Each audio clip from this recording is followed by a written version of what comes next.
तो ना हमने मानना है, ना हम समझने को तैयार हैं, ना हम इसको ओबे करने को तैयार हैं। जब हम ओबे करने को तैयार नहीं तो डंडे से हमें को समझा नहीं सकता।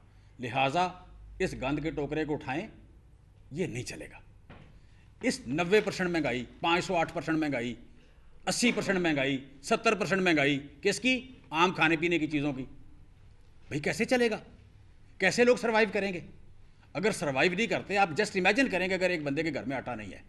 आप इमेजिन करें कि अगर एक बंदा घर का जो सबसे अहम आदमी है वो आटे की लाइन में 300 बंदे की लाइन में 400 बंदे की लाइन में खड़ा, शाम को खाली हाथ आ जाए, हाथ में पैसे पकड़े हों और शाम को आटा ना मिले, वो करेगा क्या?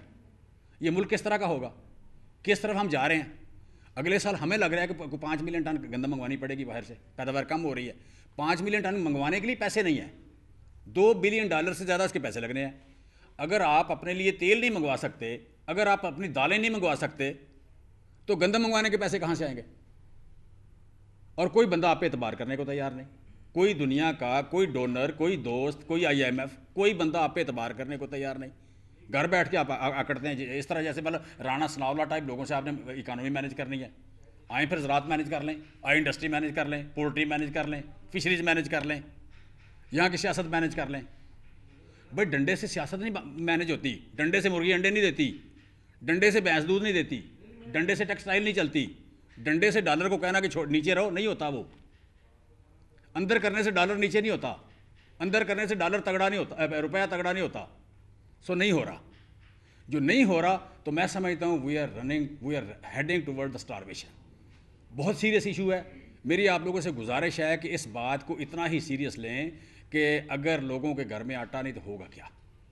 वो जो होना है उसको होने से हम रोकें, ये भी अकल करें और हम लोग भी इनको समझाने की कोशिश करें। किसी मुहज़्ज़ब मुल्क में लड़ाई की गुंजाइश नहीं होती, मुहज़्ज़ब मुल्क में लॉलेसनेस की गुंजाइश नहीं होती। वहाँ पे दलील ने काम आना है और अल्टीमेटली दलील, सबसे बड़ी दलील इस मुल्क का कॉन्स्टिट्यूशन है, आइन है, उस पर हम चलें। ह्यूमन राइट्स, जो बेसिक ह्यूमन राइट्स हैं वो उनको लेके चलें, उसी को लेके चलें।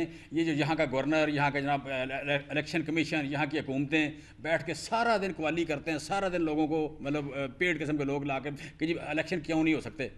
भाई इलेक्शन तो जंग में भी होते हैं, इलेक्शन तो सैलाब में भी होते हैं, इलेक्शन तो जलजले में भी होते हैं। दुनिया की सबसे अहम काम इलेक्शन है। तो जब ये सबसे अहम काम करने वाला नहीं है और जोकर कह रहे हैं कि हमें प्रोलांग किया जाए, हमारी हुकूमत को प्रोलांग किया जाए, ये दोबारा इकानमी ठीक करेंगे। भाई आप तो वजह हो ठीक करें ख़राब करने की, आप तो चोरी करने की, आप इस मुल्क की इकानमी बढ़ाने की, आप इसमें लॉलेसनेस लाने की वजह हो। तो जो वजह है उसे हटाना है, या वजह को मेनटेन करना है, या वजह को प्रोलांग करना है। Thank you very much.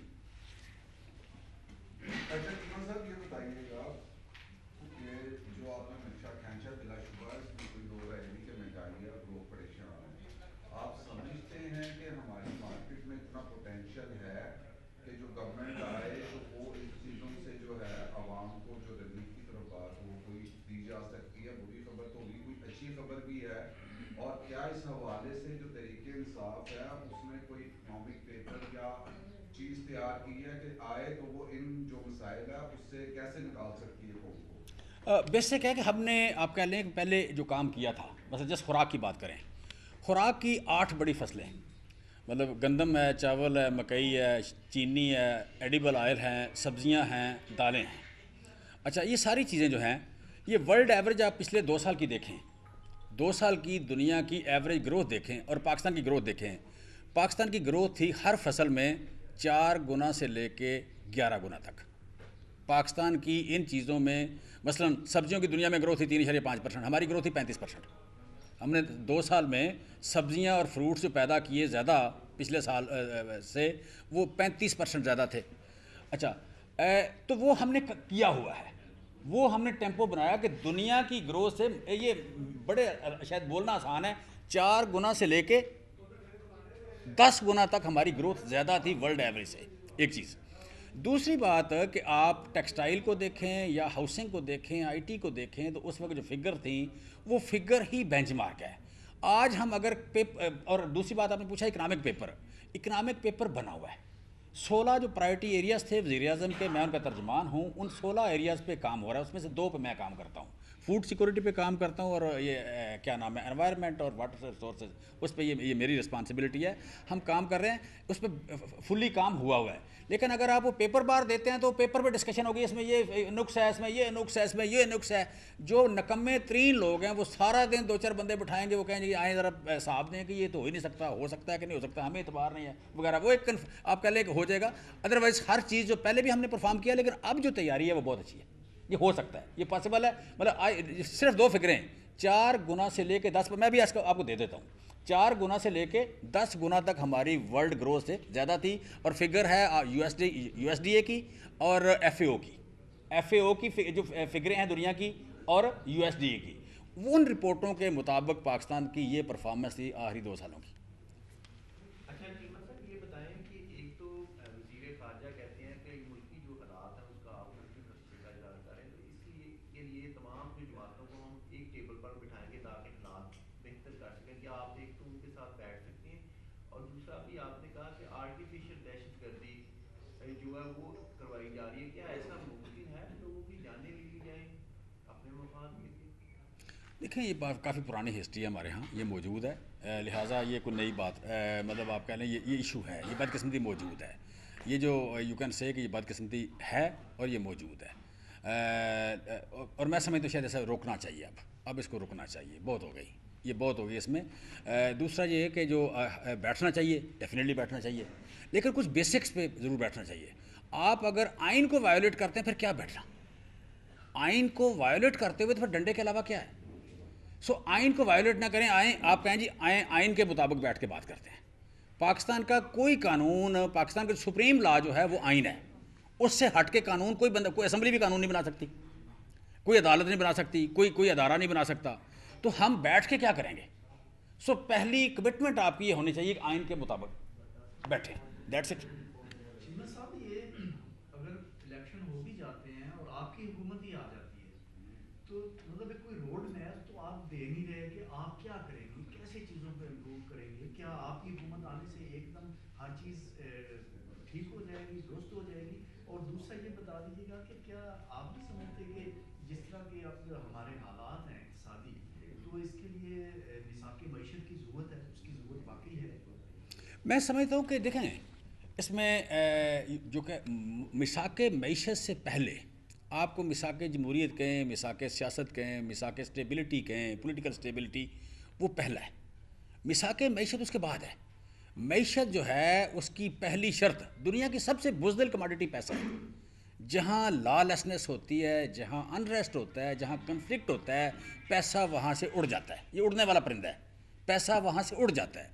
लिहाजा आपको first of all stability create करनी है, फिर अगली आप बात करें मिसाक़ मईशत की। आप लोगों को डंडे मार रहे हैं, लोगों के हकूक़ नहीं मार रहे, आप इलेक्शन में जाना नहीं चाह रहे, इलेक्शन करवाना नहीं चाह रहे, आइन को आप वायोलेट करना चाह रहे हैं और कहते हैं मिसाक़ मईशत करें। भाई ये एक फ़्रॉड है, ये बाकायदा एक फ़्रॉड है। आप तो ठग हैं, आप तो बाकायदा ठगी कर रहे हैं, कौम को मिसगाइड कर रहे हैं। मिसाक़ जमहूरियत या मिसाक़ पॉलिटिक्स के बगैर, पॉलिटिकल स्टेबिलिटी लाए बगैर जो बंदा आप कहता है कि मैं यहाँ की इकानमी ठीक कर लूँगा, वो घर हो, वो शहर हो, वो फैक्ट्री हो, वो अदारा हो, वो मुल्क हो, वो मतलब आप कह रहे प्रोविंस हो, वो कोई बरे आज़म हो, ये हो नहीं सकता। ये कभी नहीं होता कि वहाँ जंग हो रही हो, वहाँ लड़ाई हो रही हो और तरक्की हो जाए, ये नहीं होता।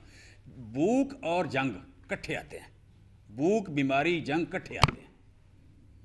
बड़े बड़े मुल्कों में, वो लंदन हो, वो रशिया हो, वो यूक्रेन हो, यूक्रेन का पाकिस्तान से तकरीबन यूक्रेन से 8 गुना बड़ा मुल्क है।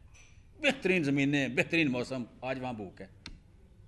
जो दुनिया का तेल सबसे ज़्यादा एक्सपोर्ट करने वाला मुल्क था, क्या नाम है, खादें ज़्यादा एक्सपोर्ट करने वाला मुल्क था, जो यू कैन से कि ऑयल सीड ज़्यादा एक्सपोर्ट कर रहा था, गंदम बड़ी मेजर एक्सपोर्ट कर रहा था, आज वहाँ भूख है। और आबादी भी 3-4 करोड़ की। पाकिस्तान से 10 गुना, अपना 5 गुना बड़ा मुल्क, 35 लाख स्क्वायर किलोमीटर में रहे। पाकिस्तान 7 लाख है, 5 गुना बड़ा मुल्क है। हाँ, 5 गुना बड़ा मुल्क, 5वां हिस्सा, ये 6ठा हिस्सा उसकी आबादी, इतनी ज़्यादा एक्सपोर्ट करने वाला मुल्क, आज लोग वहाँ भूखे मारे हैं। भाई जंग और खुशहाली ये इकट्ठे नहीं आते, ये अपोजिट है। जहाँ कन्फ्लिक्ट जाएगा वहाँ गुर्बत और भूख चली जाएगी। कन्फ्लिक्ट पहले ख़त्म करें, फिर अगली बात करें।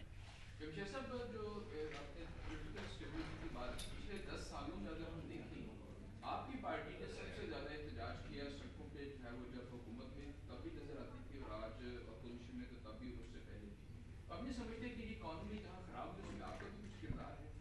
देखें, मैं समझता हूँ कि ये जो है ना, यू कैन से कि जो हिस्ट्री है, जो फिगर्स हैं, ये जो है ना, यू कैन से कि एक सब्जेक्टिव स्टेटमेंट की कोई उतनी अहमियत नहीं होती है, अहमियत होती है फिगर्स की।